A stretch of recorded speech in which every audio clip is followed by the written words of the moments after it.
गेहूं के ऊपर बोनस, आप अंदाज लगा लो। गेहूं का आंकड़ा अगर देखो आजकल तो चैट जीपीटी से मालूम पड़ जाएगा।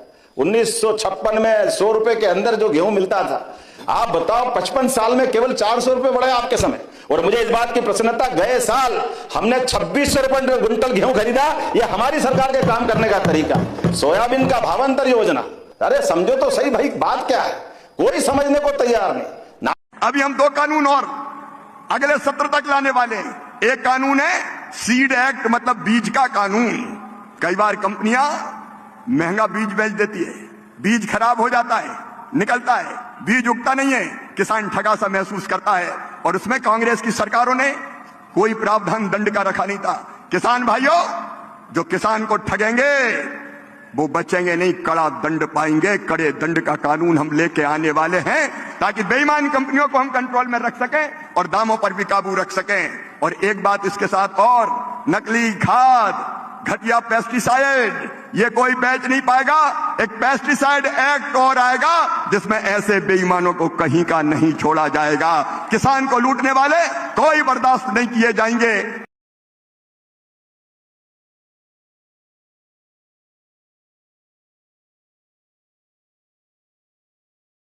नमस्कार किसान भाइयों, मध्य प्रदेश सरकार ने गेहूं किसानों के लिए बड़ी खबर सामने आई है। भोपाल समेत 4 संभाग में 1 अप्रैल से गेहूं खरीदी शुरू हो रही है, जबकि 6 संभागों में यह प्रक्रिया 7 अप्रैल से शुरू होगी और सुबह 8 बजे से रात 8 बजे तक गेहूं खरीदी की जाएगी। सरकार ने इस बार केंद्र को एमएसपी दर पर 40 रुपए का बोनस देने का ऐलान किया है। किसानों को 2625 गेहूं 2700 रुपए कुंटल खरीदेंगे।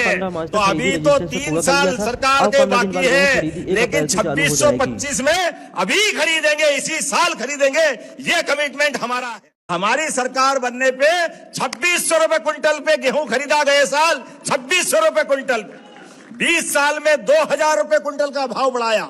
और हाँ, हमने कहा है कि 2028 तक हम अपना गेहूं 2700 रुपए कुंटल खरीदेंगे।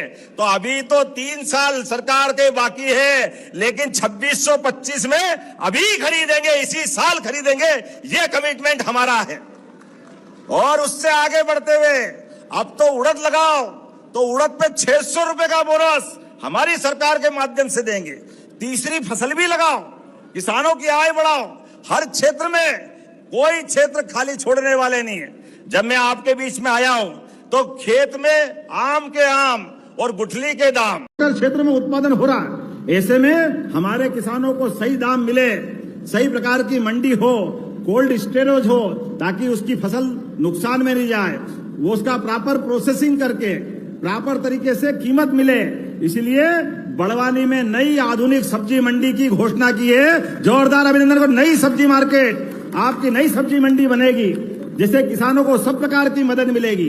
इसी के साथ साथ सूक्ष्म उद्यम परियोजना हेतु 5,940 करोड़ के लागत से 7,986 किसानों को सिंचाई की सुविधा दी। जोरदार अभिनंदन करें। अपने बड़वानी जिले में, नाम बोलूंगा तो टाइम लग जाएगा, आपने कहा खेतिया की कृषि उपज मंडी को भी आदर्श बनाना चाहिए। बनाना चाहिए क्या? जरा ताली वाली बजा के बताओ, बनाना चाहिए? तो समझौता पर यहाँ बेवजह उंगली उठाई गई है। मैं एक किसान के रूप में और भारत के कृषि मंत्री के रूप में पूरी जिम्मेदारी के साथ कह रहा हूँ, जितने कृषि समझौते हुए, एफटीए हुए हैं, वो किसान के हित में हुए हैं। प्रधानमंत्री नरेंद्र मोदी जी के रहते हुए भारत के हित सुरक्षित है, हमारा एक्सपोर्ट बढ़ेगा। और वैसी सारी चीजें प्रतिबंधित है, उनको लाने की इजाजत नहीं है जो हमारे देश में पैदा होती है। लेकिन ये केवल राजनीति करते हैं। जब राजनीति केवल सत्ता का गणित बनती है तो वो कांग्रेस बन जाती है। लेकिन राजनीति जब राष्ट्र की आत्मा का संगीत होती है तो जनता की सेवा और भारतीय जनता पार्टी बन जाती है। हम देश की खाद्य सुरक्षा सुनिश्चित करेंगे, हम देश के अन्न के भंडार भरेंगे। और अस्थिरता के इस दौर में प्रधानमंत्री जी का जो संकल्प है, हम दूसरे पर निर्भर नहीं रहेंगे। कृषि में भी आत्मनिर्भर भारत, किसानों के कल्याण के लिए भी हम दिन और रात काम करेंगे।